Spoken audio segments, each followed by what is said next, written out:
Former Governors Taft and Strickland and the current state of politics.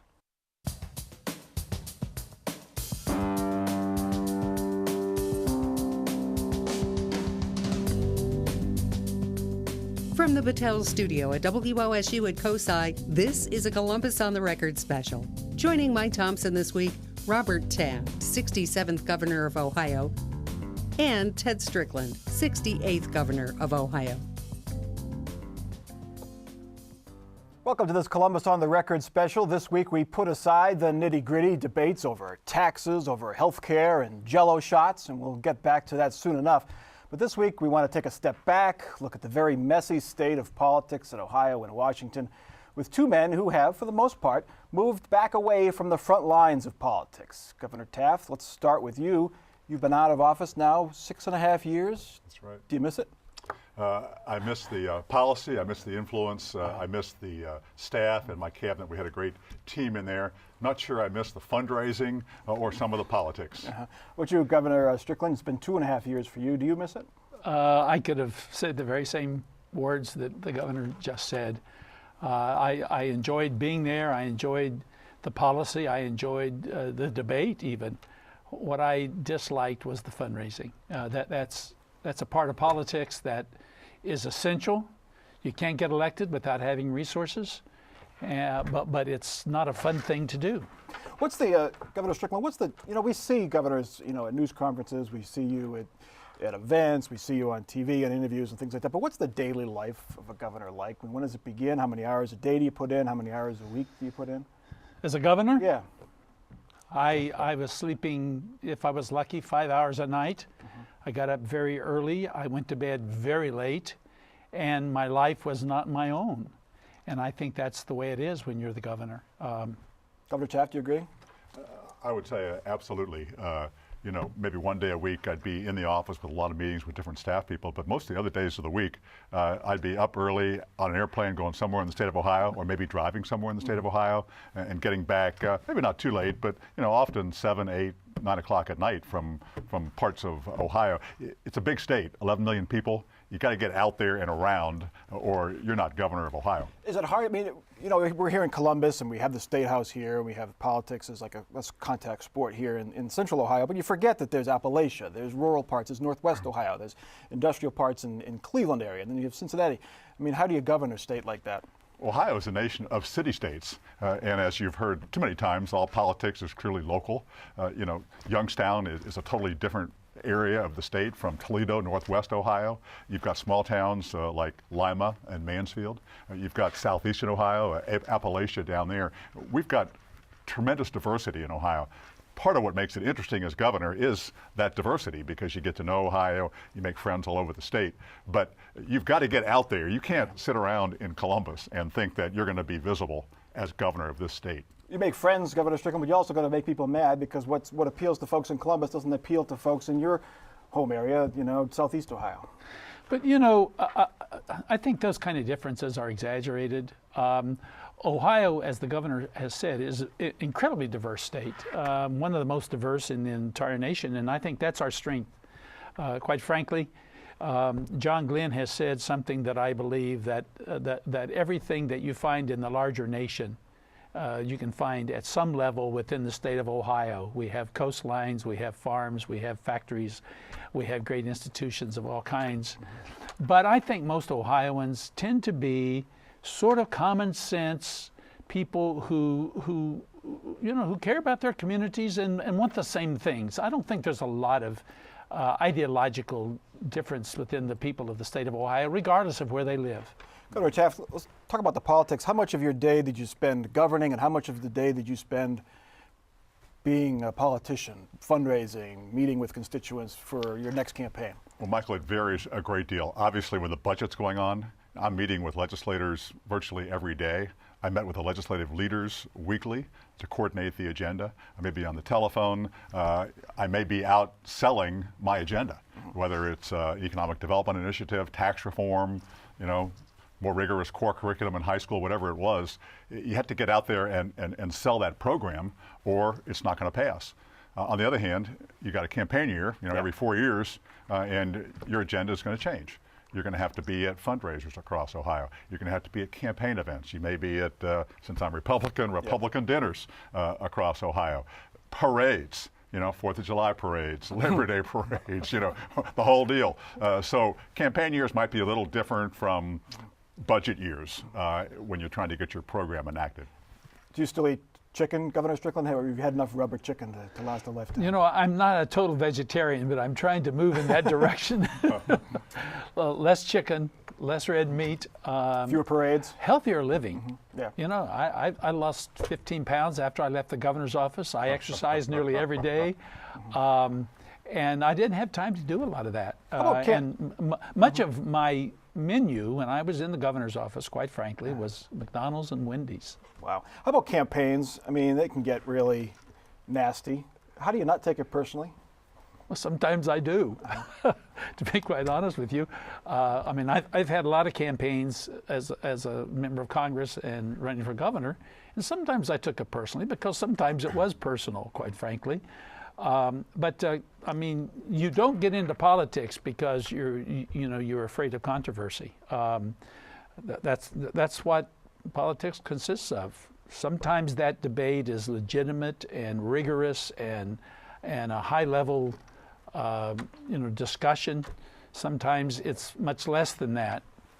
But you come out of it appreciating the process. At least I did. Now, Governor Taft, you never ran head-to-head with Governor Strickland because you were term limited and then he followed you. But he ran against your record and what was going on in the State House. Did you sometimes curse him when he was running negative ads, or the Democrats were running negative ads during that time? Just under my breath. But no, I didn't curse Governor Strickland because I was out.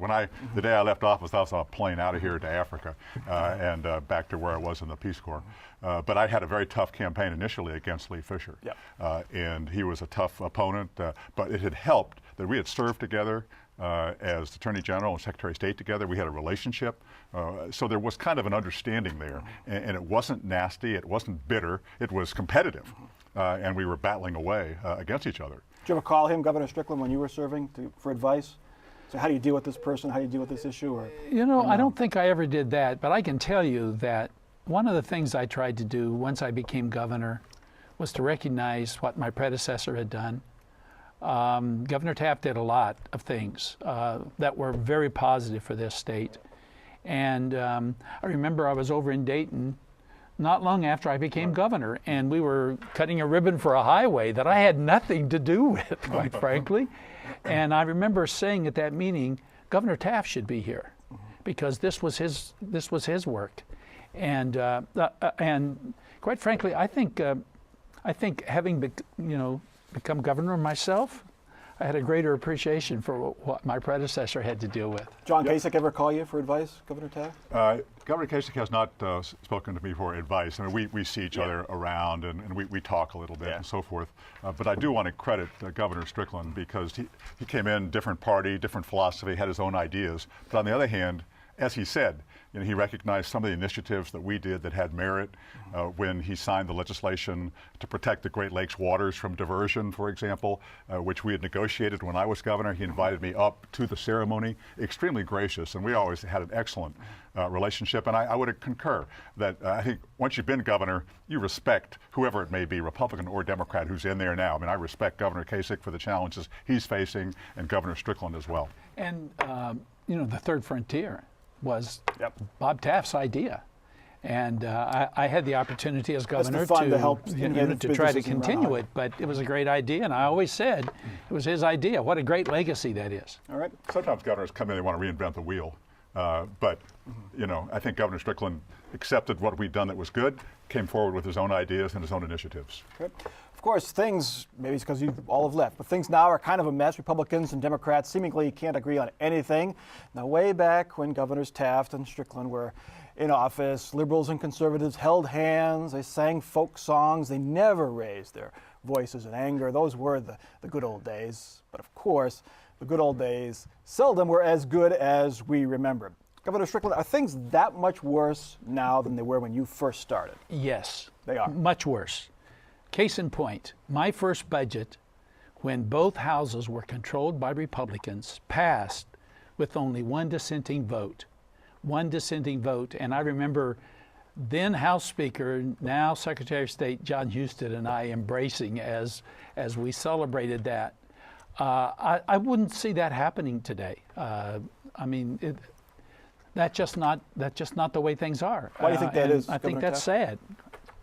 I think I would put some blame on term limits. These legislators aren't here very long. They don't have the chance to develop relationships and build the kind of camaraderie that we had when I was in the legislature back in the 1970s. That was a partisan time. Vern Wright was a partisan leader, but we knew the Democrats. We worked with the Democrats, and there was much more collegiality and, I say, bipartisanship back in those days. There was also, I'd say, a more common viewpoint on some issues than there is today. But you know, Washington does not have term limits, but Congress isn't as worse a mess as the State House is. But is it just? It seems to be it's either right or left. There's very little middle ground anymore. Well, Congress doesn't have term limits, but Congress has gerrymandered districts where the Republicans don't have to worry about a general election, only a primary. The Republicans don't have to worry about a general election, only a primary.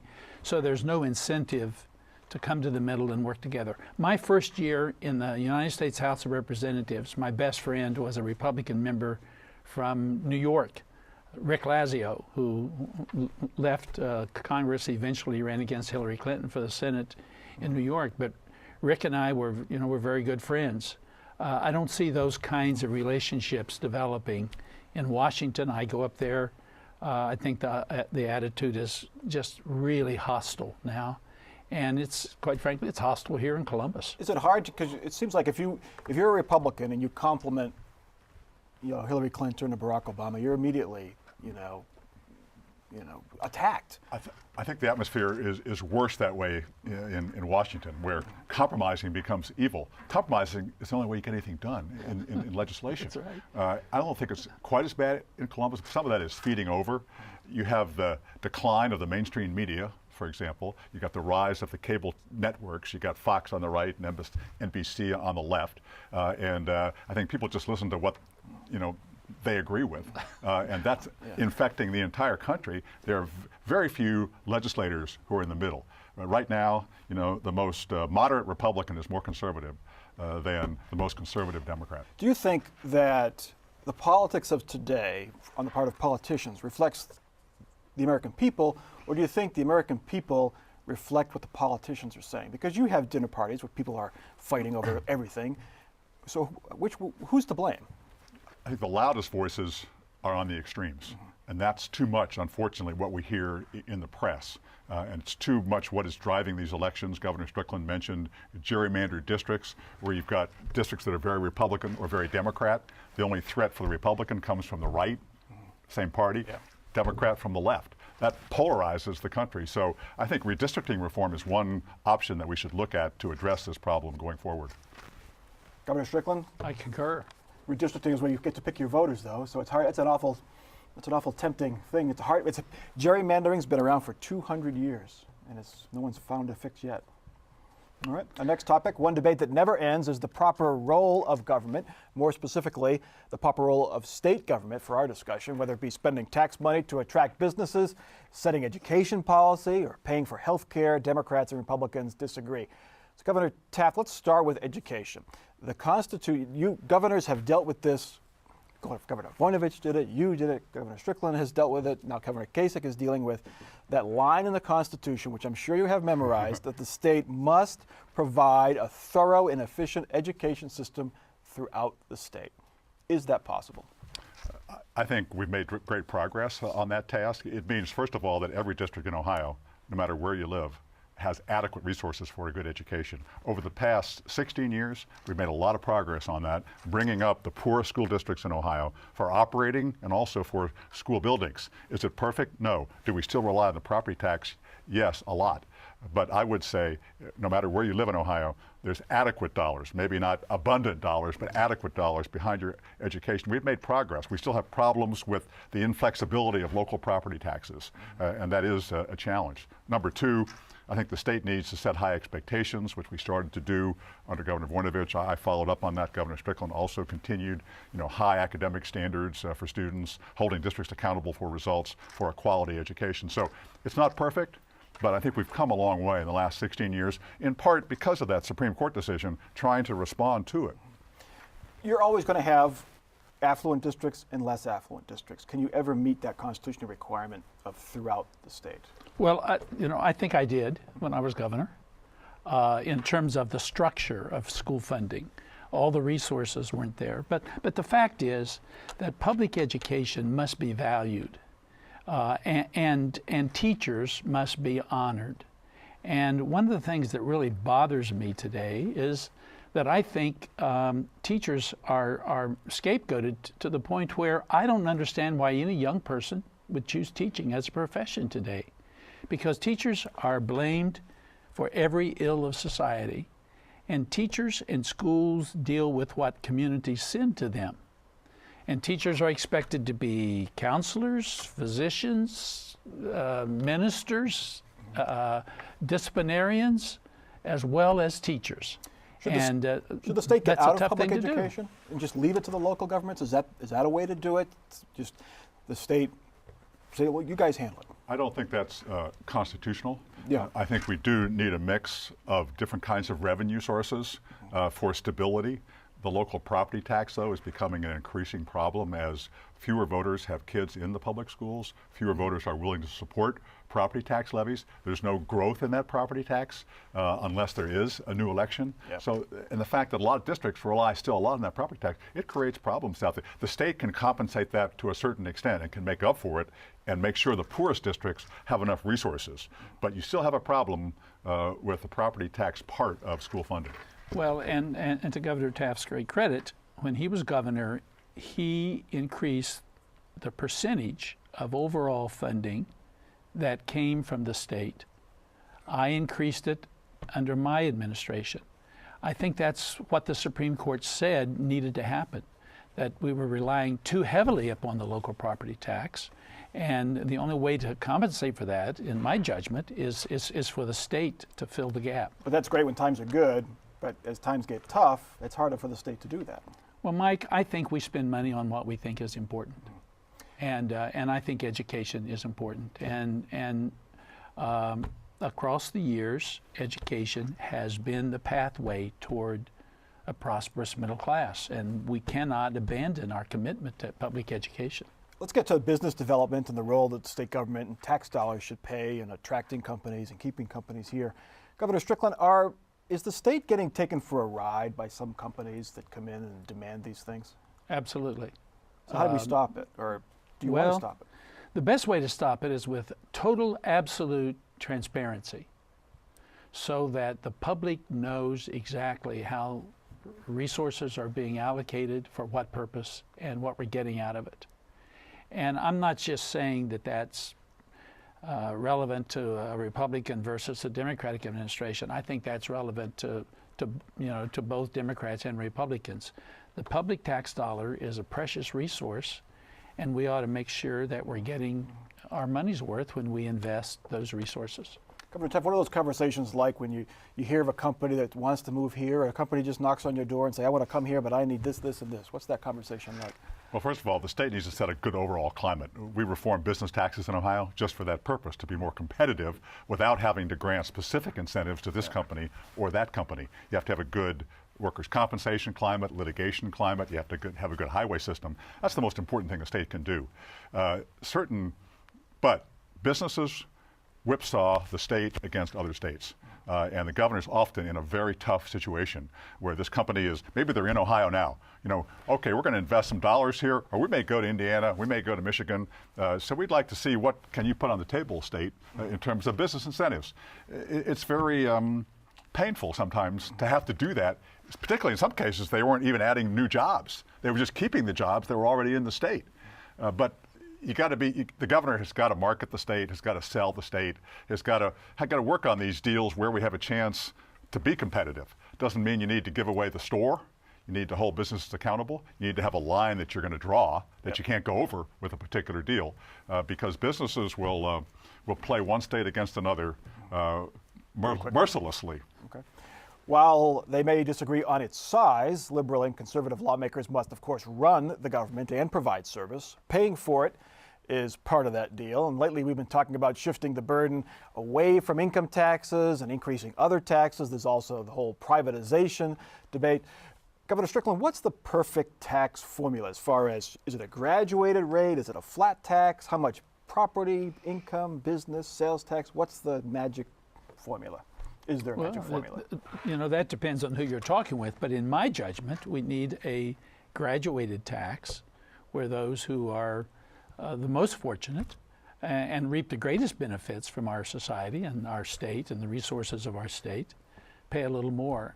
I think the sales tax tends to be the most regressive of the taxes. The income tax, in my judgment, is the most progressive, and so that's my bias and that's my preference. Governor Taft, you were a governor, and they cut the income tax 20%, I think, over 6 years because you delayed it 1 year. But we cut it in the first budget that I had as well. I followed through with what had passed under Governor Taft's administration. Our tax reform sought two objectives. Number one, to make our business tax structure competitive with other states, eliminating the tax on equipment and inventories, which other states didn't have. Number two, we had a high income tax in Ohio compared to other states. When you tack the local income tax on top of the state, you had a top rate of about 9%. We thought that was just too high to compete, particularly a lot of small businesses that are providing new jobs. They pay under the income tax. They don't pay under the business tax. So you want small businesses to have a good climate. Will Ohio ever get to zero like Florida or Texas? It's impossible. Is that a good idea? Governor Kasich has floated that idea that eventually he'd like to see us get to that point. Is that a good idea? Well, as a goal to bring down the income tax, I would support that, assuming you can make up those revenues from other fair tax sources. But it's just not realistic to think that you're going to double the sales tax in Ohio in order to eliminate the income tax. It's hard to get there. And so we're never going to compete with Texas or Florida on zero income tax. But do we want Ohio to be a Texas? I don't. I think our education system's better. I think we have fewer children in poverty. I think, a lot of things about Ohio are positive, and we want to, preserve those positives. What's the proper level of privatization? There's been prisons that have been privatized. We're going to lease out perhaps the Ohio Turnpike. We've privatized the liquor revenues. I mean, what is the proper level of privatization? Well, when I was in Congress, I introduced legislation each session to prohibit federal prisons from being privatized. I think incarceration is a part of the administration of justice, just as our court system is, our prosecutory system is. And we ought not to create an incentives for people to be incarcerated just simply so there's a profit motive. I think there are certain things that government, as a reflection of the will of the people, need to keep under the control of the government. Other functions, I think, can be debated as to whether or not they should be privatized. But when it comes to the administration of justice and the incarceration of individuals, I think that needs to be under the control of the state. Governor, can the private sector always do better than government? Not always, but sometimes. Most of our health and human services in this state are delivered by nonprofits with government funding. Highway projects are built by private contractors, so we already have a lot of privatization. I think where you have the debate, as we're having right now, is on something like state prisons. Can that work? I think we should try it to see if we can be more efficient that way, but the state has got to set very high standards, contractual standards, enforcements, penalties. It takes staff to oversee a privatized contract, particularly for something as complex as a prison. So you got to look at the bottom line. Are we really saving money or not? But I'd say let's try it because we spend $2 billion on prisons in the state of Ohio. Real quick, then we'll get to our off-the-record comments, our favorite part. Governor Taft, any chance you might seek office again? I'm loving retirement. I'm enjoying being involved in the Dayton community, Dayton Chamber of Commerce. Teaching at the University of Dayton? Teaching University of Dayton. I can go to Rotary clubs. This is a member of the Rotary Club, which I never could before. Yeah. So I'm enjoying being part of a community, private citizen, occasionally lobbying like on Great Lakes issues that I really care about. How about you, Governor Strickland? You thought about it, about a rematch with John Kasich, said no? Well, I'll never say never. I don't know what the future holds for me, but I'm always open to new ideas, new challenges. All right, it is time now for our weekly off-the-record parting shots, predictions, final thoughts to leave our audience with every week. And we'll start with you, Governor Strickland. Well, I guess we don't want to be too specific here, but I think we've got a real challenge facing us when it comes to whether or not women are going to get equal pay and be treated equally, not only in the state of Ohio, but throughout the United States of America. I think that's a big issue for our mothers, our fathers, our sisters, our brothers. All of us have a stake in making sure that we have equity when it comes to men and women. Okay. Governor Taft? I'll go out on a limb here and predict in the next 2 years in Ohio we will have a congressional and state redistricting reform in terms of how districts are drawn, and we also will have reform to term limits, perhaps somewhat longer terms than the current 8-year limits. Interesting. And I hope you're right, Governor Taft. That could solve some problems, I guess, as far as the far right and the far left. But Governor Strickland, Governor Taft, thank you very much. you. This My was pleasure. a great reflection on what's going on now and looking back at what you all did when you were governor. But thanks very much. Thanks very much. Check us out online. Continue the conversation on Twitter, on Facebook. Also visit our website, wosu.org, where you can get streaming video of each and every episode. So for the governors, for our staff, and for our crew here at WOSU at COSI, I'm Mike Thompson. Have a good week.